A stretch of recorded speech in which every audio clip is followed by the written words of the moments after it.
welcome to Dark Sights, and today's episode, our 500 subscribers special, Brockworth Aerodrome. Now, before we begin, prepare for a abridged history of Brockworth Aerodrome and its most famous resident, the Gloucester Aircraft Company.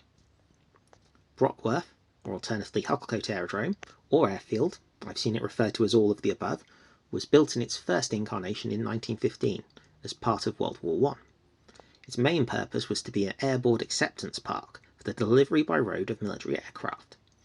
Number 90 Squadron was also based at the aerodrome for a time, disbanding there at the end of the war in 1918. By 1928, the Gloucester Aircraft Company purchased the aerodrome at Brockworth, including all of the adjacent hangars and neighbouring office accommodation. Though not a typical RAF station, being mainly the home to the Gloucester Aircraft Company, it was referred to as RAF Brockworth. Gloucester established themselves at the aerodrome site where many of the UK's early fighter jets were prototyped and tested during World War II, or as more cultured YouTubers call it, the Second Small Disagreement. Gloucester used the site until 1963, when the aerodrome and the adjacent buildings were closed down. The site was redeveloped, with parts of the site changing hands numerous times up until approximately 1998, when the redevelopment began in earnest, though parts of the aerodrome survived well into the 2010s. The Gloucester Aircraft Company, before its eventual demise through a mind-boggling series of mergers, built aircraft such as the Gladiator, used in the defence of Malta, the early Cold War Interceptor, the Javelin, the Gloucester E-28/39, sometimes called the Pioneer, Britain's first jet-engined aircraft, and the Gloucester Meteor, the first jet to enter RAF service during World War II. In the last 2 decades, the runway and old buildings have been demolished or replaced by modern industrial estate and office buildings, with the last section of old runway demolished in the early 2020s to make way for a new Doughty Propellers factory site. The demise of the Gloucester Aircraft Company and Brockworth Aerodrome can be put down to a number of factors, ranging from bad and often contradicting government policy from year to year, the 1957 Defence White Paper, the consolidation of the British aircraft industry, and one particularly spectacular waste of time. Along with 8 other British companies, Gloucester designed an aircraft to meet the specifications that would become the TSR-2. The contract was eventually issued to BAC, British Aircraft Corporation, but then the Wilson government cancelled it in 1965. But that is a rant for another time. So, now we've covered the abridged version of the aerodrome history. Before we start, I think it's worth me laying out the current layout of the former aerodrome with the help of this satellite image. So, during World War II, this entire area was encircled by heavy anti-aircraft batteries, barrage balloon sites, pillboxes and air raid shelters, some of which I've covered in other videos, which I will link in the description. Today the site is home to an industrial estate and several Gloucester suburbs. From left to right, number 1 is the site of several industrial units, and to the west, Cooper's Edge and Abbeymead suburbs, which contain the western edges of the aerodrome's World War II defences. Number 2, a Tesco superstore, and several estates of light industrial and commercial units, home to companies such as Ageas Insurance, all the way to Lockheed Martin. The Tesco is flanked by the Whittle Inn, named after Frank Whittle, the inventor of the jet engine. This was also approximately the area where Gloucester Corporation tramway services terminated at the Victoria Inn, and served the aerodrome between 1917 and 1924, providing a direct link between the city of Gloucester and the aerodrome itself. Number 3 is several large industrial units occupied by the likes of Laithwaite's Wines, Doughty Propellers, Safran and TBS Engineering, amongst others.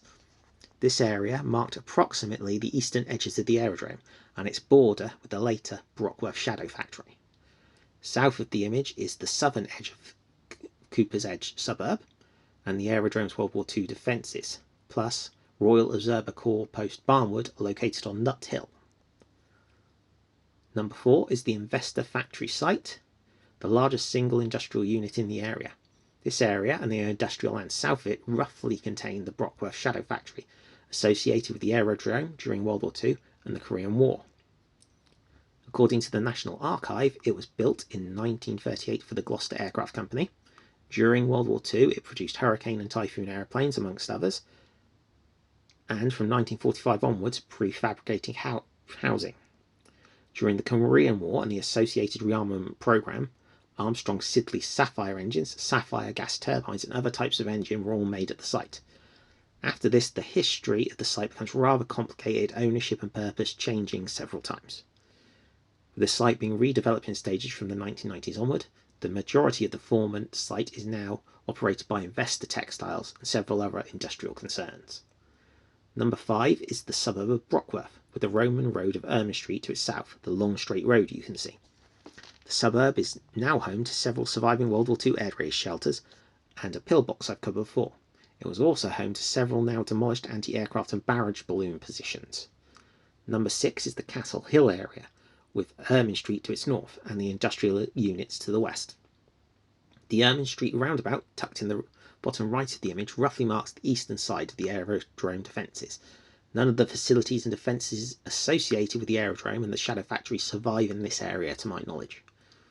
Number 7 is a selection of new builds to North Brockworth, with the A417, the main road to Cirencester and Swindon, just out of the image to the north, and the northernmost edges of the aerodrome's World War II defences. If you want to take a closer look at the aerodrome's World War II defences, they are shown on the Extended Defence of Britain database map, a website with a map feature you can find online, showing demolished, in situ and suspected World War II defences in Britain. Please look them up, it's certainly worth it, and they are always looking for more information to update the site's records. They are dependent on a mixture of information from the public and publicly available historic records to maintain the database, so you will be helping them if you send them stuff. Now, if we combine this modern map with a recent LiDAR map, you can see the former aerodrome runway. So first, the clutter-free satellite image. Secondly, the LiDAR map. Now, with a bit of jiggery-pokery, if we put them together, line them up as best you can, and you can make out the old runway underneath Tesco's, Doughty's, and heading out towards Cooper's Edge, going from northwest to southwest. There are also some features I can't fully explain with my knowledge of the site. Maybe part of the old factory or the aerodrome, but more likely they're landscaping features. Now, when you combine this 1924 OS map with a modern map, with the aerodrome buildings being those big black buildings in the middle, you can see the area now occupied the majority of the original aerodrome site to the eastern edge of the map, and its rough proximity to the Gloucester Shadow Factory at the Investor site. Now, one last map. Consider the size of Gloucester in this mid-20th century map. The city has expanded rapidly and changed a lot in the last 60 years. For some local context, 3 out of the 4 homes I've lived in the area on this map either don't exist on it or are now considered central Gloucester properties. Gloucester has lost several railway stations and rail lines. Several central Gloucester suburbs are only just displayed on this map, and the M5, a major 6-lane highway, does not exist yet, all during the life of the aerodrome to the present day. Now, on to the next part of the video. A drive around the site of the former Barnwood Aerodrome, and we see if anything still exists within the old aerodrome site. Plus, it will give you, those of you who are not local to Gloucestershire, a better idea of the site's scale. Okay guys, to start off, we're outside the Victoria Inn. This is where the Gloucester Corporation tramways service to the aerodrome would have terminated, and there was a turning circle. I believe that's the correct term when you involve trams in the area, on the other side of the road. Now, other side of the road would have been approximately the entrance to the aerodrome and the aerodrome buildings and facilities itself. Now we're going to jump into the car and drive up to the old Shadow Factory.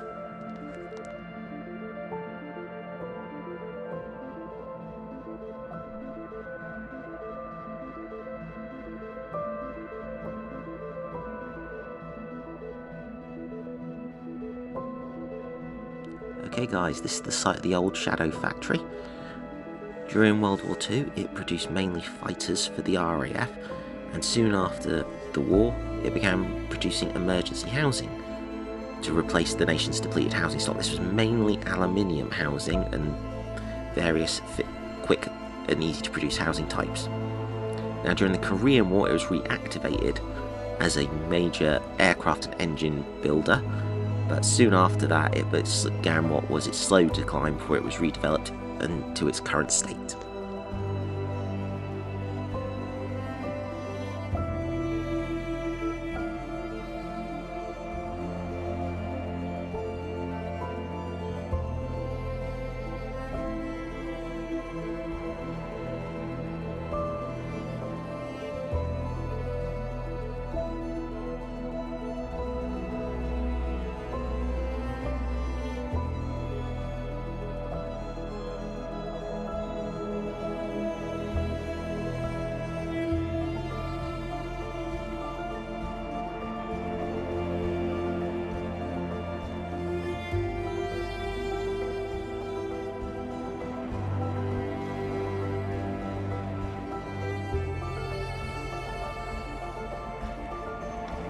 Okay guys, we are now at Golf Club Road.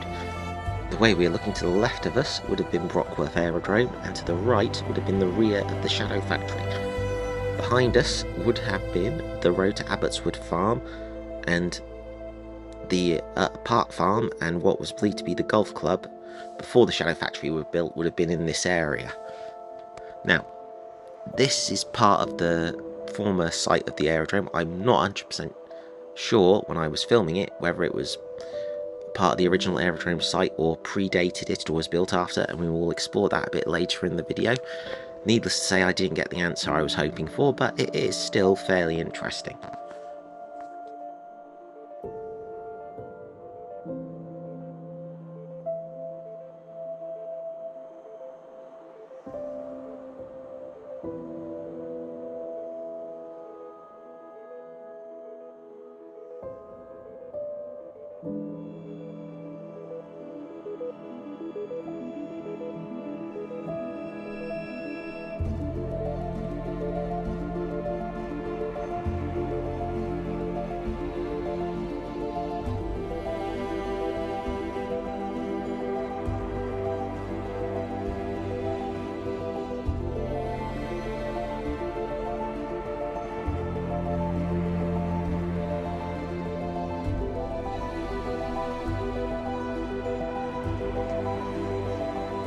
Okay guys, we are now at what would have once been the heart of Brockworth Aerodrome. There are plenty of companies here, some in the defence industry, some not. GS, the NHS has offices here. We've also got the AA Systems and Lockheed, and the Industrial Estate office is also in this area. Now there's not any evidence of the former aerodrome facilities here, and where the Tesco's is, and the Whittle Inn, there's only a small memorial outside the Whittle Inn, but we will be going to show you something a bit more substantial in a second.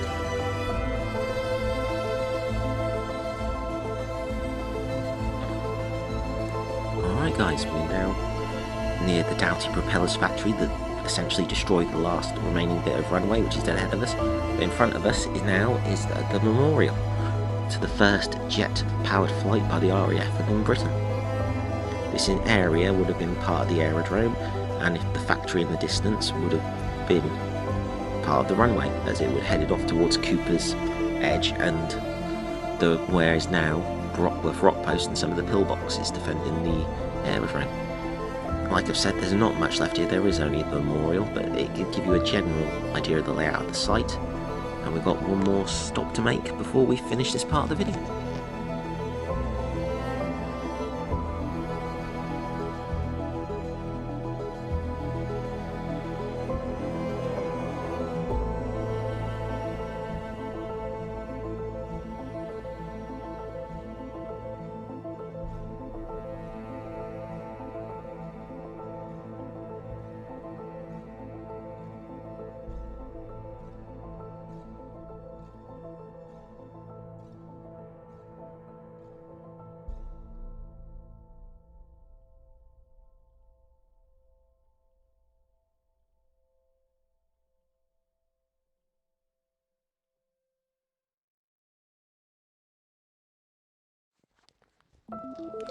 Okay guys, we're now back at the Victoria Inn, and I think I finished this bit off with just saying a few things. I did ask permission of the security and a few of the people I know on the industrial estate if I could do some filming for my YouTube channel up here, and the general thing was it was okay as long as you didn't mess around or trespass on any of the properties, because a few of them are pretty high up in the defence chain. So now we'll carry on with the video. I hope you've enjoyed this bit. If you want me to do this type of thing again, please let me know. Well, I hope you enjoyed that, something a bit different for the channel, and let me know if it's popular and I'll do some more drive arounds. Now, is any of the old aerodrome or the Shadow Factory left? Well, kind of. Evidence of where the aerodrome and factory existed certainly still influences Gloucester arterial roads until this day, though this is also heavily influenced by the Roman road Ermine Street that cuts through Brockworth, which to this day, despite the council's best efforts, remains a major arterial route in and out of the city. Some of its physical defences and precautions for workers and neighbours still exist. The surrounding area has air raid shelters and pillboxes dated to World War II, plus a surviving Cold War rock post, built in 1959 when Gloucester was still a major supplier to the RAF.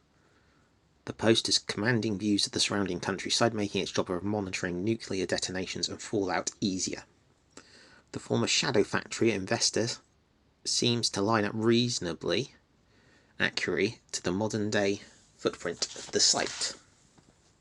But actual physical remains inside the perimeter of the old aerodrome or the shadow factory are non-existent. LiDAR suggests some may still exist below the surface in some areas, but it seems unlikely in the majority of cases.